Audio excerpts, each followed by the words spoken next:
Kina, panting and sweating, ran up to the Seventh-day Adventist pastor's house and pounded on the door in a village in Laos. The 14-year-old girl had managed to untie the ropes that her parents had used to bind her hands. Kina's parents beat her, and her older brother punched her in the face and kicked her body. Her crime? The girl's life was turned upside down because she had decided to be baptized into Jesus Christ and had joined the Seventh-day Adventist Church. Their once loving and caring parents turned against her and started to beat her in an attempt to force her to return to their traditional religion. Kina, however, stood firm and refused to give up her faith. Her calm courage in the face of suffering was astonishing.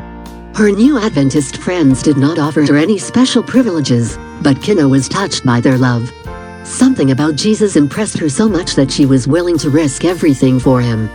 But how long could the girl hang on? Where could she go for help and shelter? Kina had nowhere to go and was too afraid to return home. She couldn't go to other relatives for help, because they also thought that she should give up her faith in Jesus and return to animism.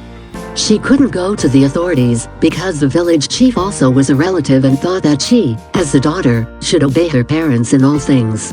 Obeying one's parents is a good and sensible thing to do. It is a normal thing to do in Laos, and is even biblical. But to what extent should a child obey his or her parents?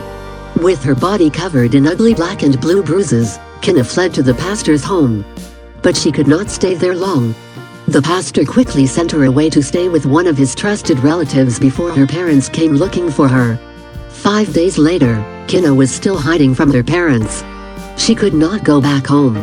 She was afraid to return because her family members had beaten her so many times. The last time, her father even took out a gun and fired a loud shot over her head. Although bruised physically, the impact of the threats and beatings on Kina's state of mind remain unclear. Pray for Kina. Pray that she will have the strength to endure the hardships brought on by her own family. Perhaps she will be able to get a passport and study at an Adventist boarding school outside the country. Pray for wisdom so that church members can deal with these tragic situations with wisdom.